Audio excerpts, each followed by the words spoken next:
มือ10 นิ้วตั้งขึ้นวางเกวกาย9 เกษาแตบไตพาติตะทะไลรัตนาผ่านแผ่วพระแก้วเจ้าตั้ง3 ประการโดยความเคารพนบปุจจา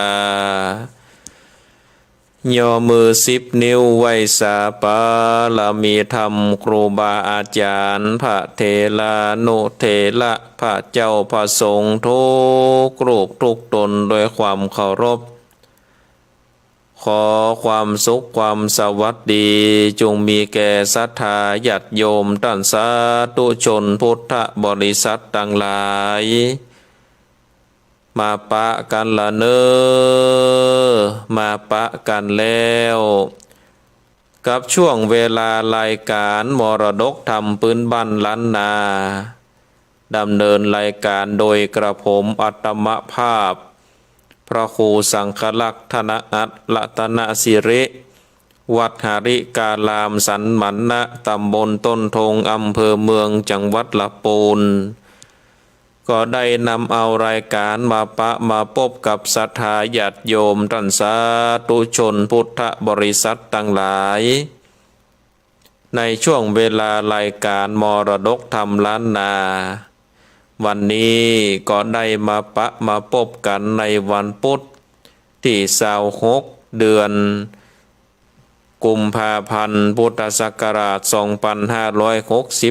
2568วันนี้ก็ได้มาพบกันแล้ววันนี้ก็เป็นวันธรรมสวนะเป็นวันพระวันศีลบางวัดบางวาก็ยัง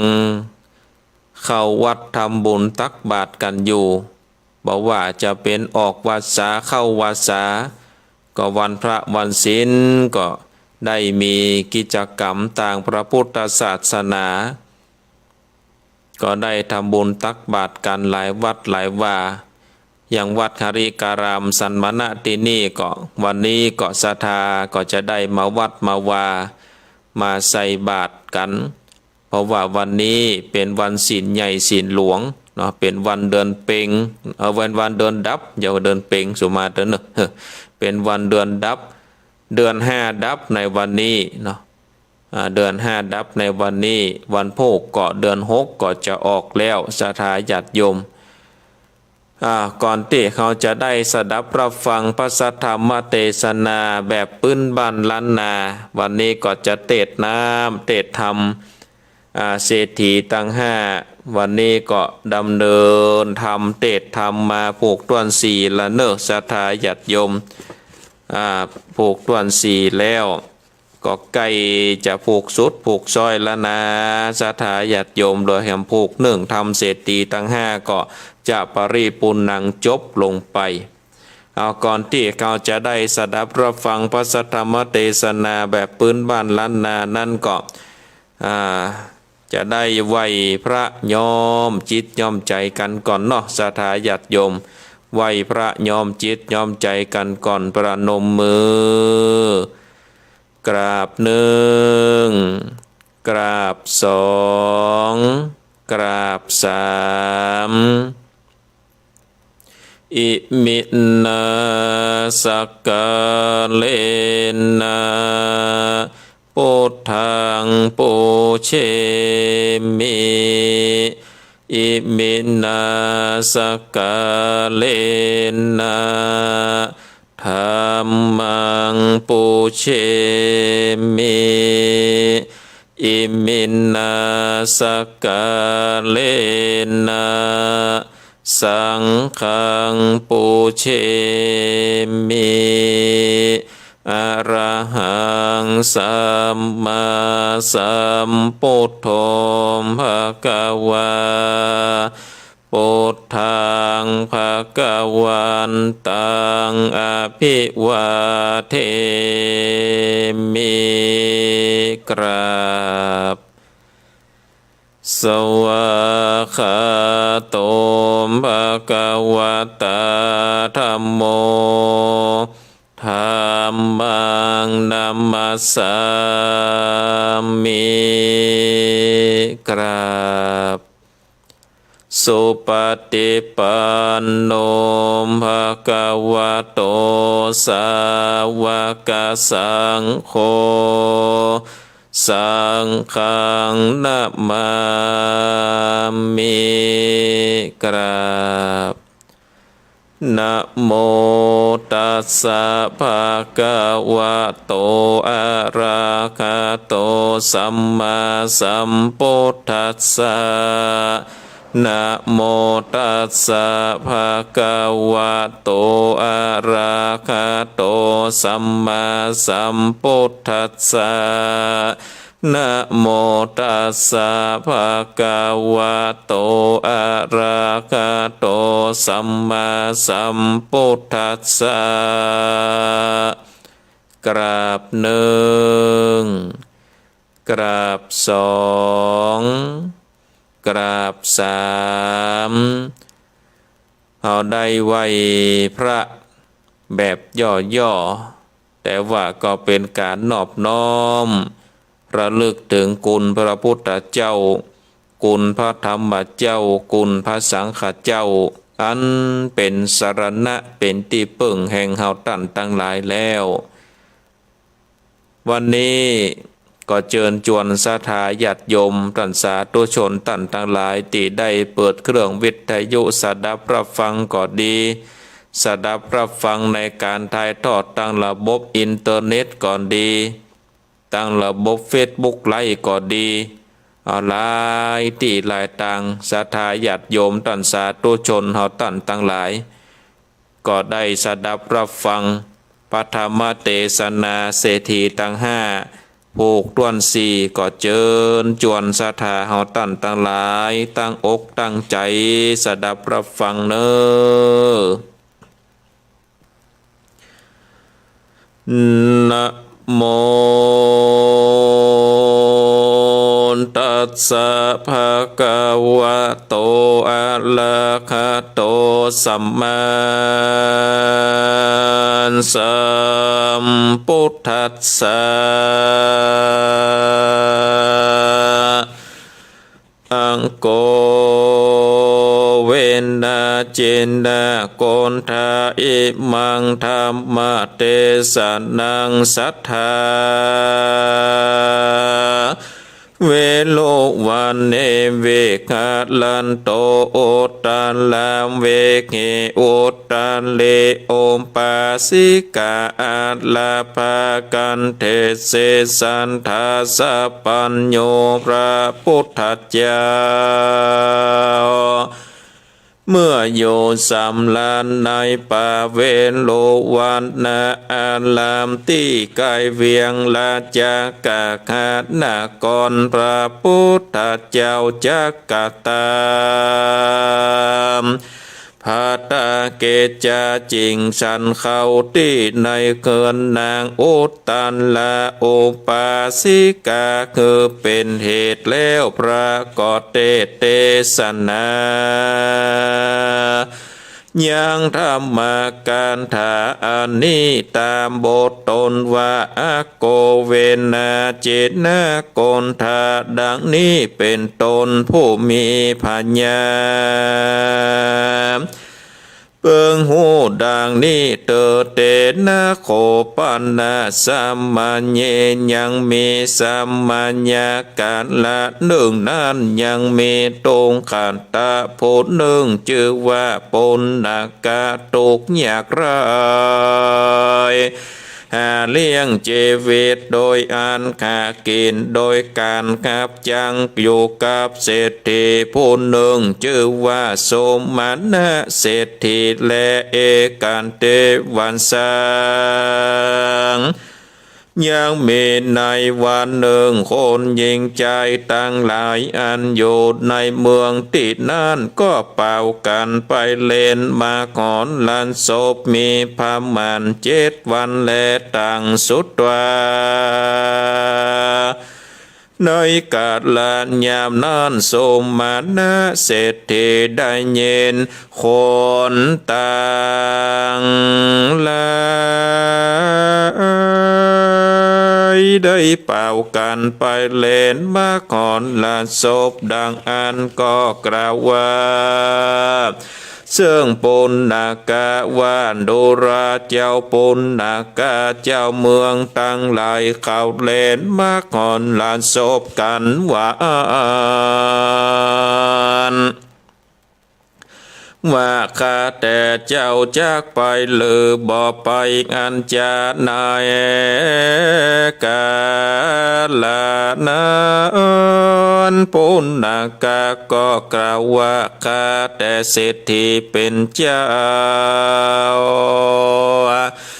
อันขึ้นชื่อว่ามาขอนลานศพเจ้านั้นก็หากเป็นกิจจาแห่งคนผู้มีสัมปติจันและส่วนว่าข้านี้เป็นตุกขตาเข็นใจ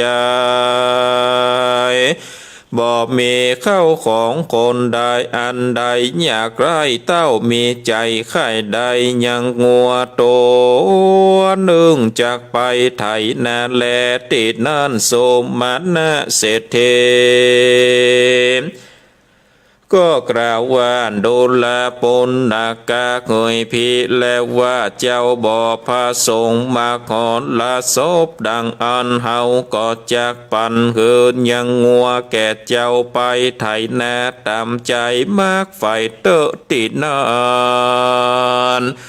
โตคาตาก็ขับเอากรรมเศรษฐีว่าสาตุดีแลว่าอันก็จูงเอางัวไปไถนากันแลกันว่าลอดตาวันแลง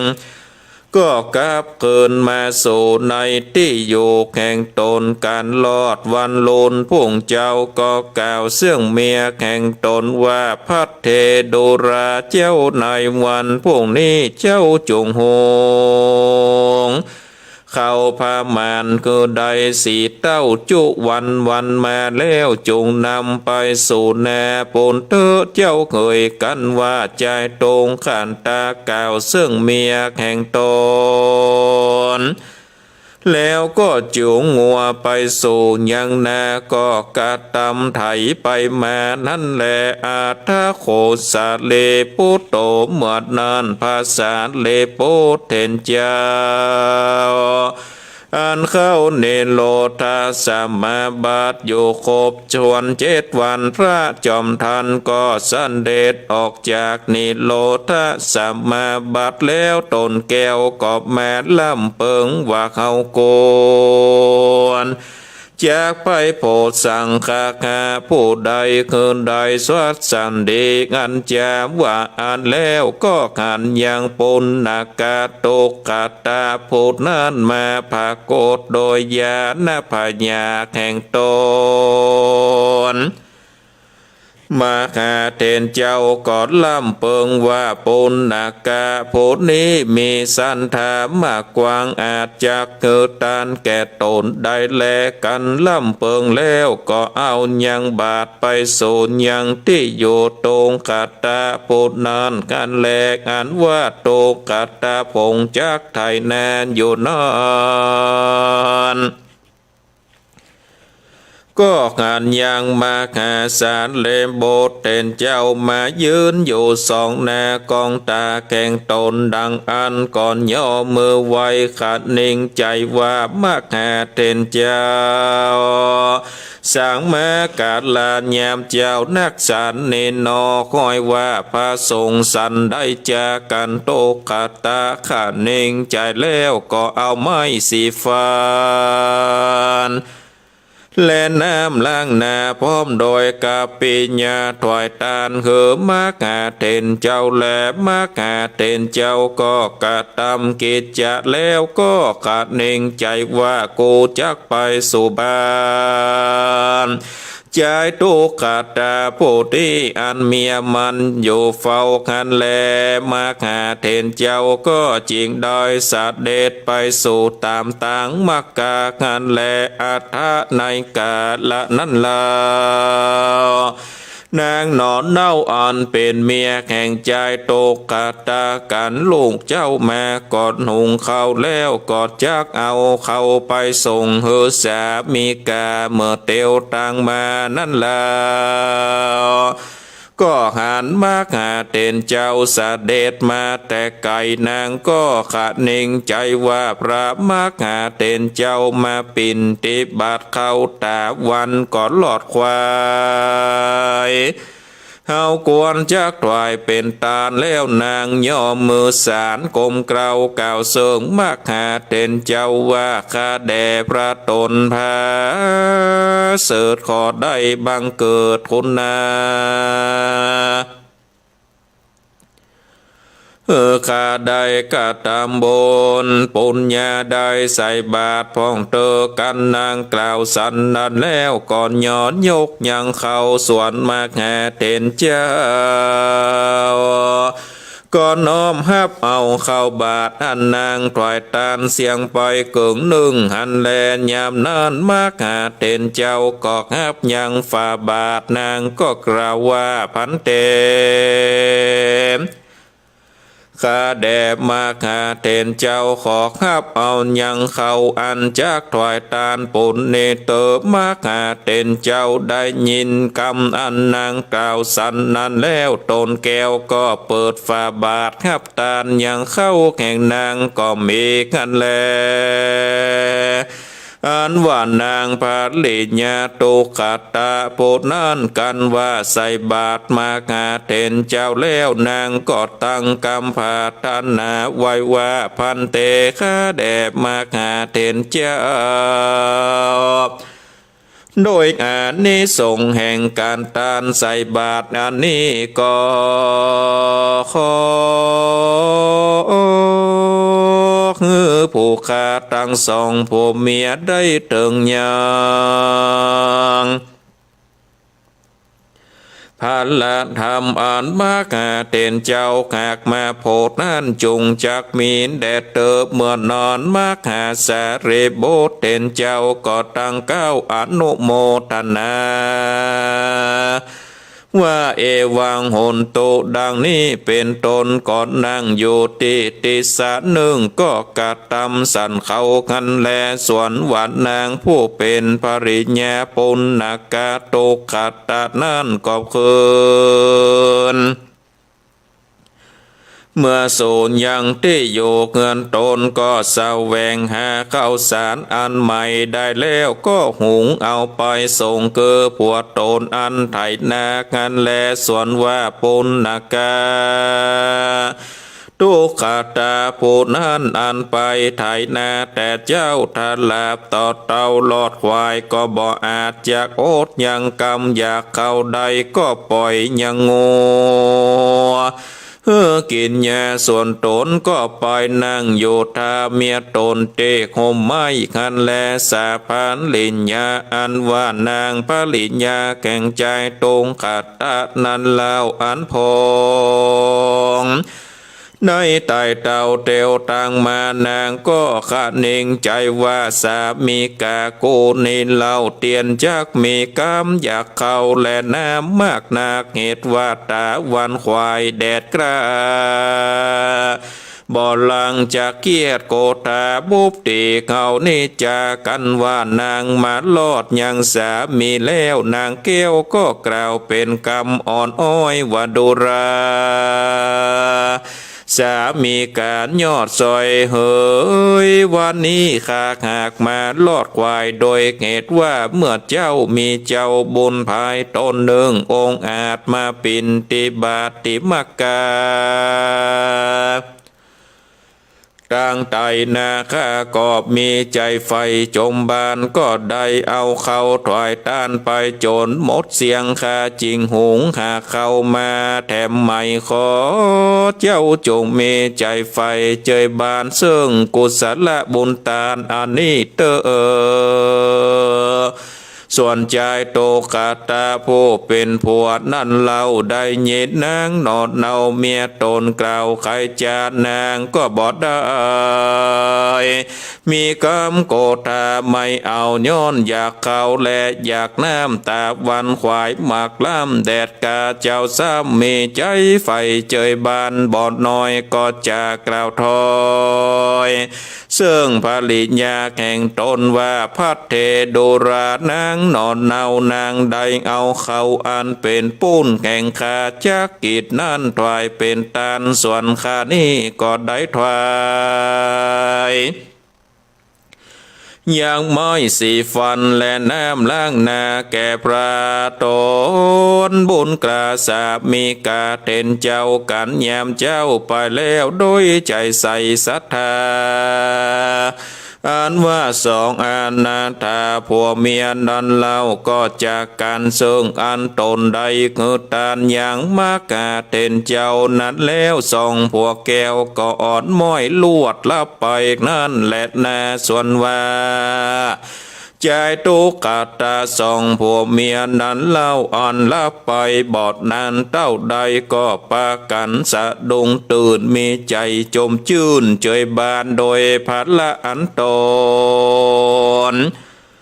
ได้คือตานมานานแล้วยามนั้นใจโตขาตาก็เหลียวพอยังนาแข่งตนก็ขันยังขีไถใหญ่น้อยอันใหญ่อย่าต้อยไกลเป็นคำก็ไขกำบอกยังปริญญาต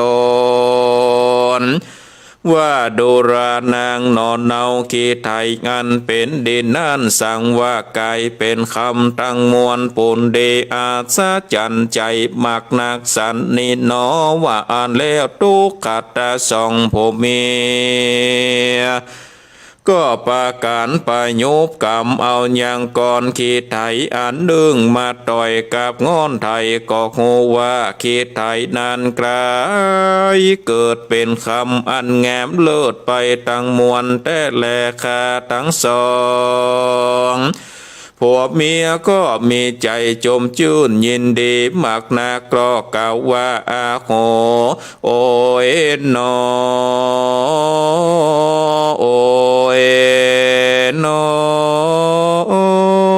อันนี้ก็โดยเตจาภละบน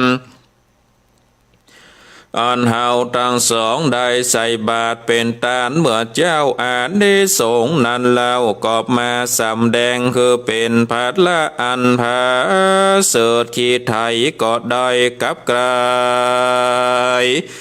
เกิดเป็นคำไปแต่แลอันว่าเขาของนี้เขาก็อาจจะกังบังลับลี้แต่ผู้เดียวได้แลกวนจักเอาไปถวายคือแก่พญาเจ้าก่อนแลกันว่าพญาเจ้า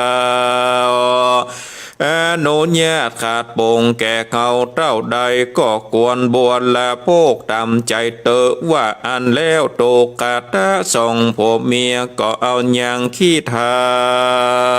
ยอันเป็นคำนั้นใส่ตาไหลคำนำไปไว้สองนาพญาก็ปากันไว้พญากล่าวคำว่าพันเตข้าแดบมากหาลาเจ้าตนเป็นเก้าแก่เจ้าเมืองอันว่าคำเหลืองนี้ผู้ค้าขอถวายมากหาลาเจ้าแลเมื่อนั้นพญาปิมพิสารก็ถามตุกขตะว่าดุราปอนาตันเฮยด้านได้วัตถุอันเป็นคำนี้แต่ได้มานั้นจะติดนั้นปุณณกาตุขัตตะก็ไว้พญากาว่าคาแดบมากหาลาเจ้าอันว่าก้อนคำตั้งมวลนี้ข้าเกิดมาจากก้อนขีไทยอันเป็นเด่นหากได้กับกายเป็นคำแดงจริงมีสัมภาวะสันนิแลขอมากหาดละเจ้าจงหือเสนาอามาตเอาจ้างมาโลกเวียนไปโขนเอายังก่อนคำตั้งมวลนั้นมาใส่ไว้ในเล่มสั่งแห่งพญาเจ้าโตติดนั้นพญาเปรมพิสารก็ท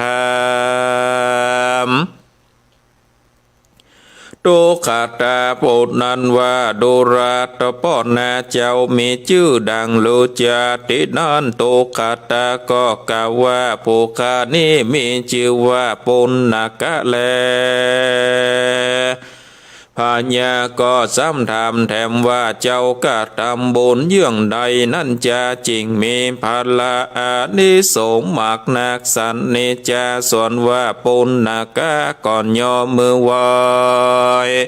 พระญากล่าวว่าข้าแด่พระญาเจ้าวันนี้เมื่อเจ้าตัวกาใดคือไม้สีฟันและน้ำเป็นตาลแก่พระมหาเถรเจ้าส่วนว่าเมียผู้ข้านั้นลา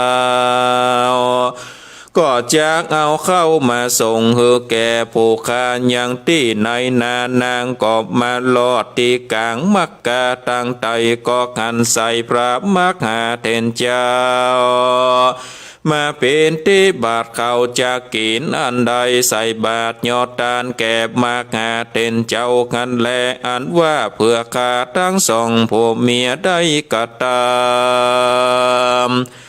ก็หากมีสานีแลราชาส่วนว่าพญาเป็นพิสารได้ยินคำตุกขาตากล่าวสันนั้นแล้วก็บอกอย่างอามาตย์แก้วตั้งตาว่าดุรา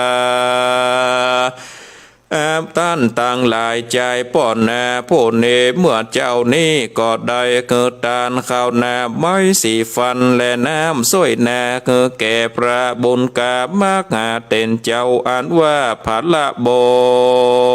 นอันนี้เราก็มาสำแดงคือก่อนขี้ไทยเป็นเดอันเป็นดินได้กายเกิดเป็นก้อนคำไปตั้งมวลกวนปนดีงืดอัศจรรย์ใจแต่แล้วว่าอันก็บอกยังหมู่ปานลิสัตตั้งหลายไปเอายังก่อนคำกันแลกันว่าปานลิสัตตั้งหลายได้หู้ก็ปาการเอาจางมาและโลกเวียนมีพามานว่าใด500 เล่มไปสู่ยังที่อยู่ในนากันแลเขาก็ปากันฟังฟ้าโลยิบถือเอายังก่อนขีไถอันเป็นคำอันนั้นใส่ล้อเกวียนจ้างแม่ไผ่มันกันแลตันตาในกาดละยามนานขีไถอันเป็นคำตั้งหลายก็ได้กลับกลายเป็นก้อนดินไปเสียงตั้งมวลกันแลหยาบนานคนตั้งหลายก็ปากันปิกขึ้นมาก็เมื่อไว้ผ่านยาว่าข้าแด่มาหาลาดเจ้าอันว่าก่อนขีไทยอันเป็นคำนี้เรายังอยู่ยังนากันว่าผู้ข้ายิบใส่ล้อเกวียนก็กลับกลายเป็นดินไปเสียงแลติดนานพญากอดลำเปิงใจตนว่าเขาของอย่างนี้มันเตียนบอดใจเป็นของเขาหากว่ามันเป็นของเขาคือว่าใจโตกัตตะพูดนั่นแลกันว่าพญาลำเปิงใจแล้วก็กล่าวซึ่งคนทั้งหลายว่าโดราตันตังลายเฮยอันว่าเขาของอันนี้เป็นของปุณณกะสู่จุงนำเมื่อคืนสู่ยังปุณณกะเตว่าอันทนทั้งหลายฝูงนั้นก็ปาการนำเอาขีไทยอันเป็นดินนั้นใส่ล้อเกวียน500 เล่มคืนเมื่อไว้ที่ในโคงหลวงเพื่อปุณณกะทุกขตะกันแลตินานก่อนขีไถอันเป็นดินตั้งมวลก็กลับกลายเป็นคำไปดังเก่ากันแลอันว่าก้อนคำอันมากองไว้คงหลวงนั่นก็มีกองอันสูงใหญ่มีประมาณว่าได้80 ศอกคือว่าสาวามีลาสามีลุ่งเรืองงามแจงไปค่อยตัวเวียงใจแลตีนั่นพญาเป็นพิสารคือเศษนาอามาตปัจจลาดเจ้าเมืองตั้งหลายมาจุมนุมกันแล้วก็ทำ ว่าโดราเฮาทั้งหลายเฮ้ยผู้กัดละผู้อยู่ในเมืองเขานี้จักมีเขาของสัมปติเท่านี้ยังมีอันจะเลือติดนั่นเขาก็กล่าวว่าผู้กัดละผู้อื่นผู้ใดในเมืองเขานี้จักมีเข้าของสัมปติภาพหมานดังนี้ก็มีแลเมื่อพญาก็กล่าวว่าปุณณกาผู้นี้เป็นผู้มีบุญสมบัติมาแต่ก่อนเกิดมาจัดนี้ก็บ่ละหอนเสียตังบุญ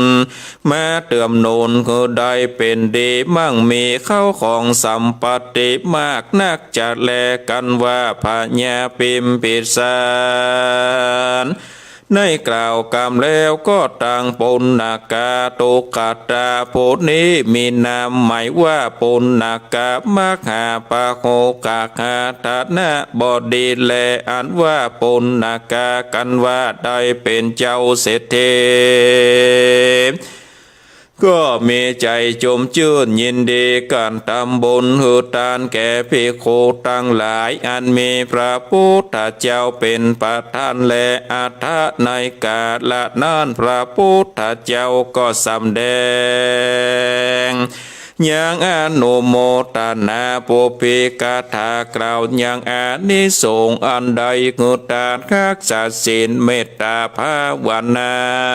อันจากใดเกิดถึงสุขในเมืองคนและเมืองฟ้าโดยลำดับไปถึงอนุปุพิกะการถาปุกะละสามคนพ่อแม่ลูกก็เงอพระหูท่านนามหาเศรษฐีกับตั้งนางอุตตลาผู้เป็นเมียนั้นก็ได้ถึงยังโสดาปฏิภาละโสดาบันแลโยปุกะโลปุกะละยิ่งใจฝุ่งได้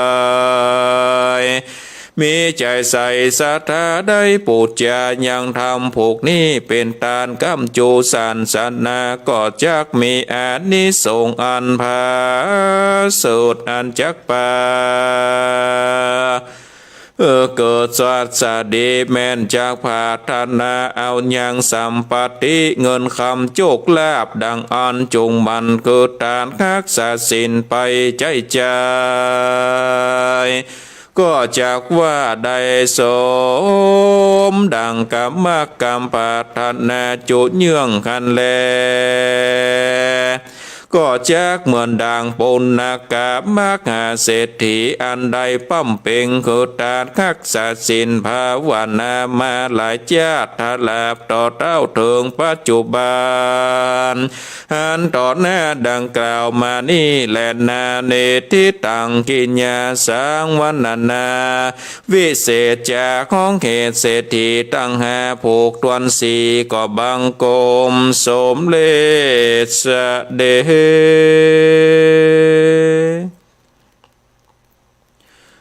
เอาละศรัทธาญาติโยมตันสาธุชนพุทธบริษัทต่างหลาย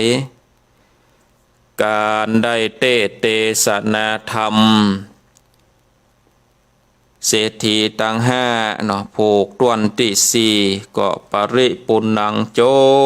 บลงไปเป็นติเรียบร้อยก็เหลือแถมผูกหนึ่งเนาะศรัทธาญาติโยมก็จะได้อวสานแล้วนะยังทำเศรษฐีตั้งห้า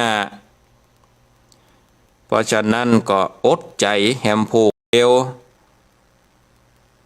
ก็จะได้จบปริปุณังเพราะฉะนั้นศรัทธาญาติโยมที่ได้สดับรับฟังพระสัทธรรมเทศนาอันว่าทำเศรษฐีตั้งห้าผูกต้วนสี่นี่ก็เปิ้นก็ได้กล่าวถึงยังปุณกะตุขัตตะเนาะปุณกะตุขัตตะซึ่งเป็นคนตุกไร้เขียนใจได้อยู่กับนางสามีกาอยู่ไปอยู่มานะศรัทธาญาติโยมต่างต่างหลายนะอยู่ไปอยู่มาก็ได้ได้ถึง ยังเซลล์เนาะยังเซลล์ยังสากหายได้จวนไปพอยังการละเล่นก็บอกคนนั้นว่าโอ้บาเดี๋ยวนี้นี่การไปพอมโหรสพนั่นก็เป็นงานของคนรวยนี่เนาะเป็นงานของคนรวยเป็นงานของคนมีเงินมีคำข้านี่เป็นคนทุกข์ไร้เข็นใจเสาะหาเจ้ากินคำเสาะไปกินไปก็ว่าสมควรที่จะไปพอยังมหรสพก็เกิดว่าการที่จะเนี่ยให้ใส่นานั่นก็เป็นสมควรกับเวลาที่จะต้องเสี่ยงไปก็เลยอยากที่จะได้งัวเนาะอยากที่จะได้งัวไปใส่ยังให้ยังนาเมื่อเจ้าปุณกะทุขตะนี่ได้งัวไปแล้วนี่ศรัทธาญาติโยมท่านทั้งหลายได้งัวไปก็เอางัวไปใส่ไข่ใส่นาก่อนที่จะไปใส่ไข่ใส่นานั่นก็บอกเมียมันว่าได้หุงข้าวคือนักเนอะได้4 เต้ากับที่หุงไปตึงวันนี่ก็บอกหูว่าอายังไปโดนจิตโดนใจเนาะศรัทธาญาติโยมท่านทั้งหลายในขณะนั้นนี่พระสารีบุตรเห็นเจ้าก็ได้เข้านิโรธสมาบัติอยู่จนครบ7 วันแล้วพระมหาเถรเจ้าก็มากึดในอกในใจว่าได้ออกจากนิโรธสมาบัตินี้แล้วเนี่ยจะไปภายโพดภัยตันใดก็แผ่ยานเนาะแผ่ยานพอจนไปหันใส่ปุณกะทุขตะเนี่ยเข้ามาในยานก็ว่าโอ้เฮานี่สมเปิงควรที่จะได้ไปโพดยังใจทุขตะคนนี้ก็เลยเดินทางไปศรัทธาญาติโยมขณะนั้นนี่ปุณกะนี่ได้ไถนาอยู่ที่หั่นจะต้องไถเจ้าน้อยเนาะจะไถควายก็มันฮ้อนงัวมันฮ้อนงัวมันบ่พอสู้แดดไถไปไถมาเงยหน้าขึ้นมาก็ไปหันใส่ยังพระมหาสารีบุตรเห็นเจ้าก็เกิดในใจว่าโอ้ท่านพระมหาสารีบุตรเห็นเจ้านี่มาตอนเมื่อเจ้าเมื่อจี้นี่จะต้องการอย่างจ้านี่ก็เกิดในใจก็บอกโหใจเนี่ยใดเนาะเข้าเมียก็บอกเอามาส่งเตื้อก็เลยได้ตักน้ำกับเอาไม้สีฟันนำมาถวายเป็นทาน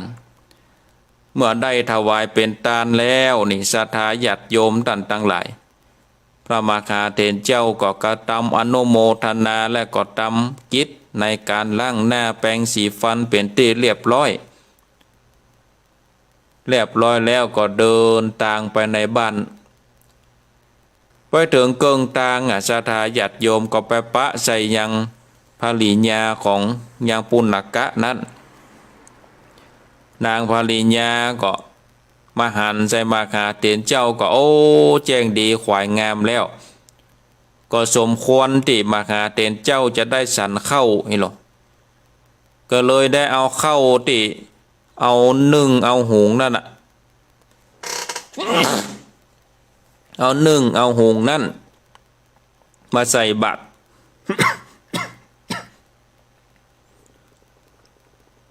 เอามาใส่บาตรนะอากาศมันเปลี่ยนแปลงสายตาญาติโยมจามกำเดียวมได้นี่โอ้เสียงเปลี่ยนไปเลยนี่เนาะ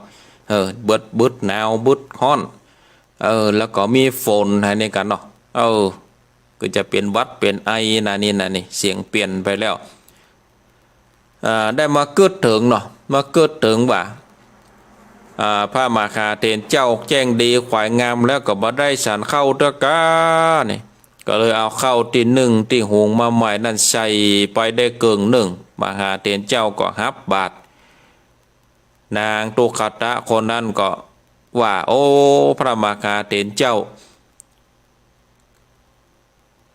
ก็เฮือบไข่บาตรเตอะข้าจะกระทำบุญแถมอย่างนี้พระสารีบุตรเจ้าก็ได้พายโพธิ์ได้ไข่ฝาบาตรแล้วก็ได้ฮับบาตรแล้วอนุโมทนาภัตกิจได้ฉันเข้าเปตีเรียบร้อยนาง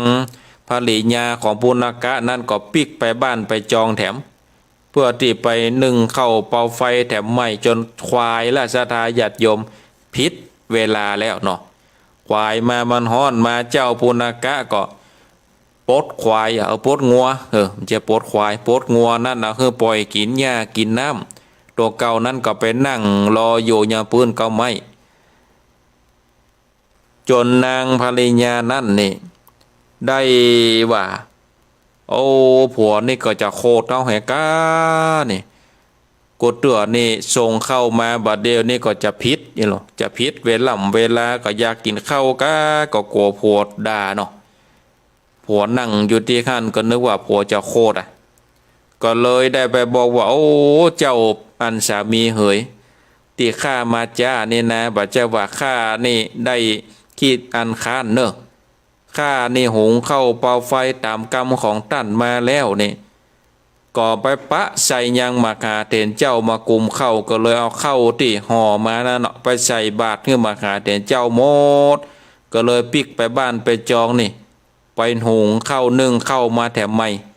เพื่อให้ท่านได้มากินใจผู้เป็นผัวก็คือปุณกะนั่นนี่ถ้าเป็นคนอื่นเนี่ยก็จะด่าเนาะจะด่าจะบุบจะตีอย่างนั้นนิทานน่ะก็กองข้าวน้อยข้าวแม่นะกะเนาะใจคนนั้นก็กลับกลายไปว่าบัดเดือดบัดด่าอย่างซักอย่างศรัทธาญาติโยมก็เลยบอกว่าโอ้มาหาเถนเจ้านี่นะข้าก็ปะเห็นหรอ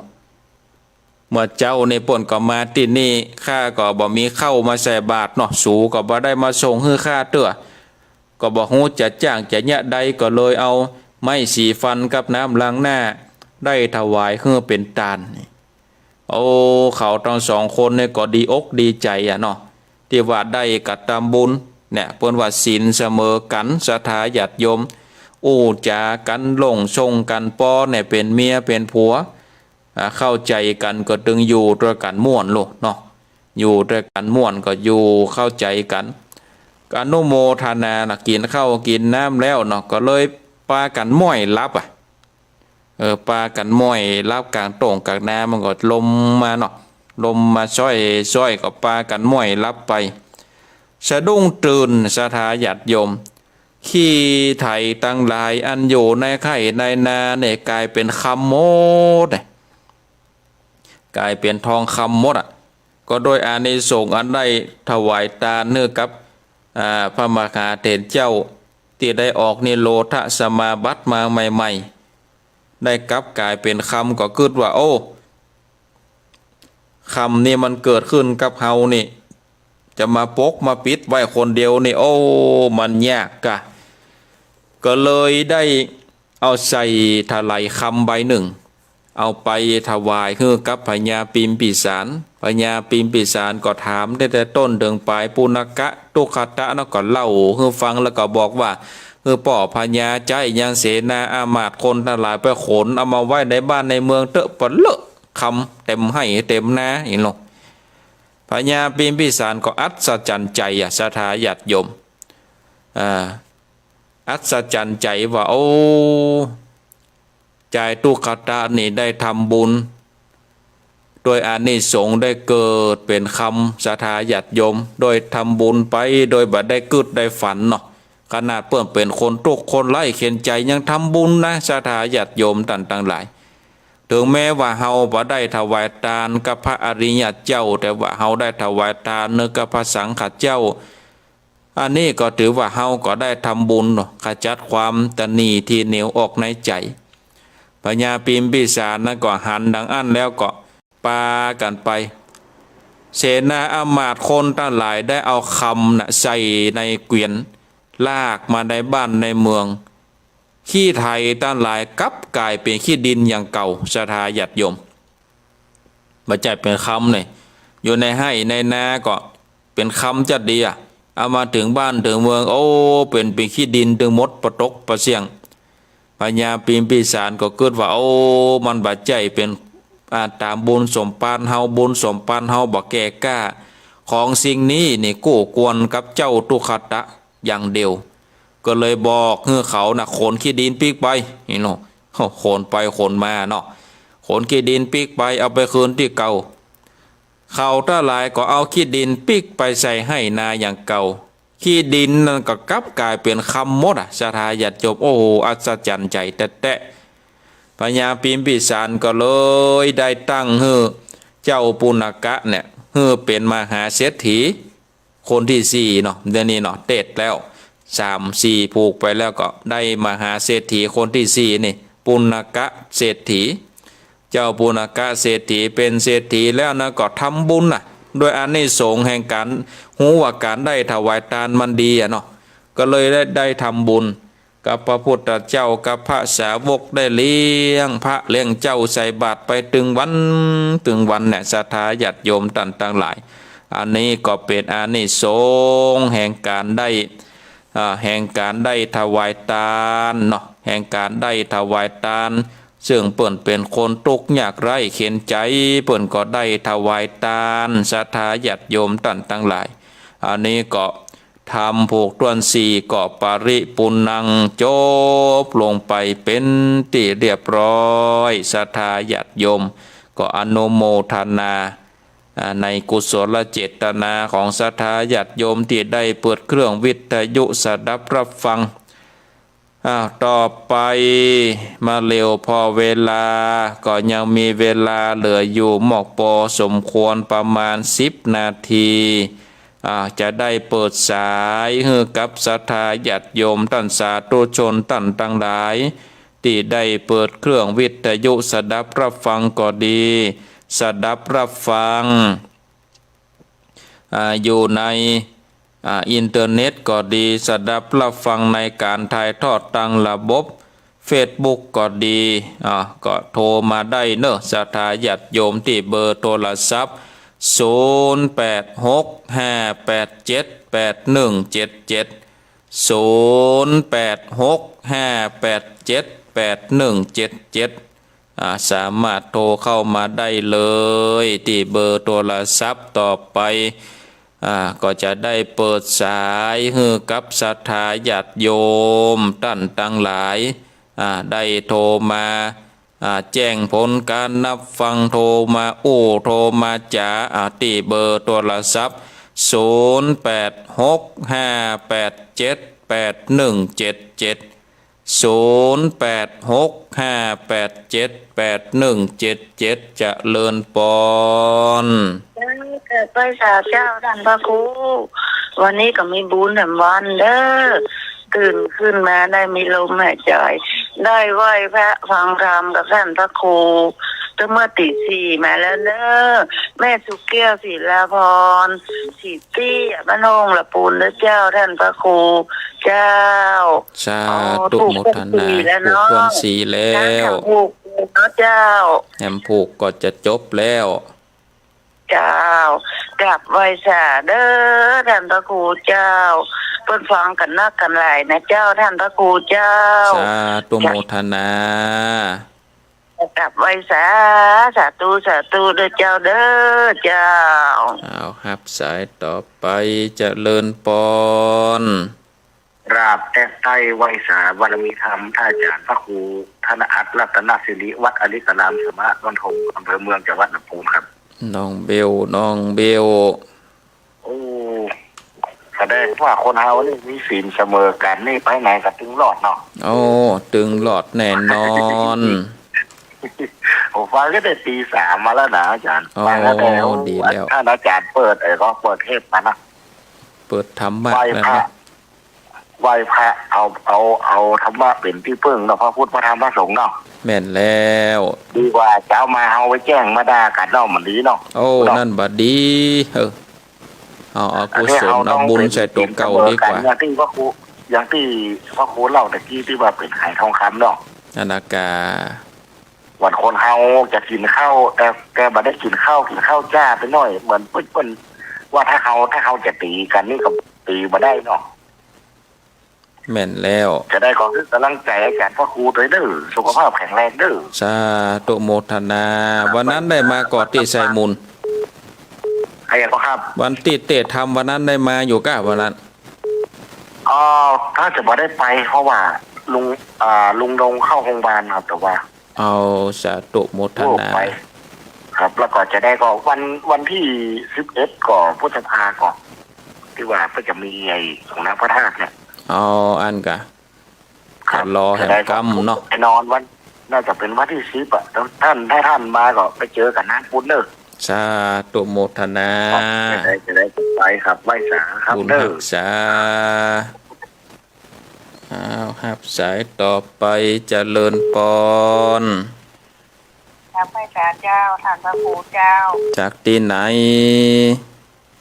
แม่ไรแม่บุญไรพงพิงเมืองเต้าเจ้า โอ้วันนี้สดไปหาเมืองเป้าบนนี่เนาะ เพื่อท่านแรกก็กระโทรไปหาพระครูเหรอ อันกา เจ้ามันบัดดันเปิ่นพระครู มันบัดตันเปิ้นกดบักแค่ตันเปิ้นน่ะเนาะ เจ้าอย่างนั้นตุลุงดวยว่าน่ะกะมันบุญเห็นตายเขาควายล่างว่องน่ะจ้ะ นะครับวันนี้พดมาเห็ดโดยกันแล้ว เจ้าฟังถึงว่านัดกูตนกูองค์อ่ะท่านพระครูเจ้า สา มัน ธุ โทรบัดดันเปิด นะครับมันโทมันเต็กก็ได้ตึงติดกับเปิ้นน่ะ เจ้าท่านพระครูก็รักษาตัวเก่าเนอ สาธุโมทนาบุญรักษามากันเนอะแม่เนอ เอาโอ้หันโหกในปฏิทินมหาชมชาติส่งมาให้แม่2 ใบโอ้ดีใจได้หันตึงโหก เอาหันหมดอ่ะเนาะมันหมดบะตก เจ้า บะข้างบะเจ้าคนนะก้าในปฏิทินนี่น่ะควายหมดอ่ะ เจ้า โอ้หันกูตนกูองค์อ่ะ ดีแล้ว ย ดี องไว้ แล้ว อะเอาอันรอก็แม่บุญไรโหมเอาไว้เนาะวัดรอไก่เนาะไผว่าเฮาบัดรอไอ้หลออยู่บนดอยบัดรอจะได้อีหลอ มาเดี๋ยวนี้ทำมาใครสบายก็ไอเห็นแล้วทุลุง นั่นนะกะอากาศมันเปลี่ยนแปลงนาเนาะ เจ้าอากาศมันเปลี่ยนแปลงมันฝนตกก็เจ้า 2 วันที่แล้วนี่ตกอยู่ แต่ว่าก็อ้อยมาแห่หน่อยบ่พอหลายเท่าใด เจ้าอันบ้านนี้ก็ตกขึ้นแต่ว่าก็วันซืนแล้วแต่ว่านี่มาตกมืดมาได้ เอาดีแล้วจุ่มเย็นดีเนาะ เจ้า สาธุโมทนา เจ้าขอบคุณเจ้ากราบไหว้สาเจ้า สาธุเอาครับสายเจริญปอน กราบไหว้สาเจ้าท่านพระครู แม่สีทอน เจ้าฟังอยู่นะเจ้า ฟังอยู่เนาะชัดเจนดีเนาะ เจ้าชัดเจนดีเจ้า สาธุโมทนา เจ้าไหว้สาเจ้า หักษาเอาหับสายโตเอาหับสายต่อไปเจริญปอน สาธุเจ้าท่านพระครู จากที่ไหน แม่วางฟังอยู่นะเจ้า แม่วางชัดเจนดีเนาะ ชัดเจนดีขนาดเจ้า สาธุโมทนาเอาหับสายเจริญปอน เจ้าสาธุเจ้าเจ้าอยู่แจ้งหัวลินเจ้า เจงหัวลินเวียงฝางชัดเจนดีเนาะ เจ้าชัดเจนดีเจ้าตื่นมาจับพอดี เอาดีแล้วดีแล้วสาธุโมทนา เจ้าสาธุ บุญหักษา เจ้าสาธุ อ้าวทับแถมซ้ายนะเอาเจริญปอน สายสุดท้ายแล้วหมดเวลาอาจารย์ ครับผมหลวงพ่อชัดเจนดีเนาะหลวงพ่อเนาะ ตอนผิดใส่บอลไปผิดไงอาจารย์ตอนฟังทีแรกก็ออกจากมาบัตรเนาะภาษาที่กูใช่ไหมครับ ครับภาษาลีบุตรออกนิโรธมาโปรด ครับโอ้ยแล้วผมก็ฟังอยู่ที่ผมพวกปัญหาหรือว่าอาจารย์กดผิดเบอร์ไปเกินของมหาสมชาติครับเลขคล้ายๆอย่างเงี้ ค ย รับ ราชการหมดเวลาอาจารย์ ครับผมไว้สักครับเอาละเนาะศรัทธาญาติโยมตันสาธุชนเนาะตันทั้งหลายเวลาก็ไล่หลังมาแล้วปริปุณนังจบแล้วเพราะว่าเวลาก็จะหมดแล้ว ก็สรุปใจก่อนเนาะก็เจริญปอนอนุโมทนา กับศรัทธาญาติโยมที่ได้โทรมาแจ้งผลการนับฟังโทรมาโอ้โทรมาจาก็มีแม่สุกแก้วบ้านสีเตี้ยศรีลาพรน้องเบลแล้วก็มีแม่ไลอำเภอเป้าแม่สีทอนแล้วมีโยมแม่วางแจ่งหัวลินแล้วก็หลวงพ่อปางโม่วันนี้ได้7 สายเนาะศรัทธาญาติโยมท่านทั้งหลายวันนี้ได้7 สายก็สาธุอนุโมทนากับศรัทธาญาติโยมท่านสาธุชนท่านทั้งหลายที่โทรมาคือกำลังอกกำลังใจโทรมาแจ้งผลการนับฟังก็สาธุอนุโมทนาในกุศลเจตนาของทุกท่านและศรัทธาญาติโยมที่เข้ามารับชมทาง Facebook ไลฟ์ก็ได้แสดงความคิดเห็นก็สาธุอนุโมทนาเนาะวันนี้ก็ขอนำเอารายการได้ละจากศรัทธาญาติโยมไว้เพียงเท่าอี้ก่อนขอความสุขความสวัสดีจงมีแก่ศรัทธาญาติโยมทุกท่านทุกคนอายุวันโนสุขังพะลัง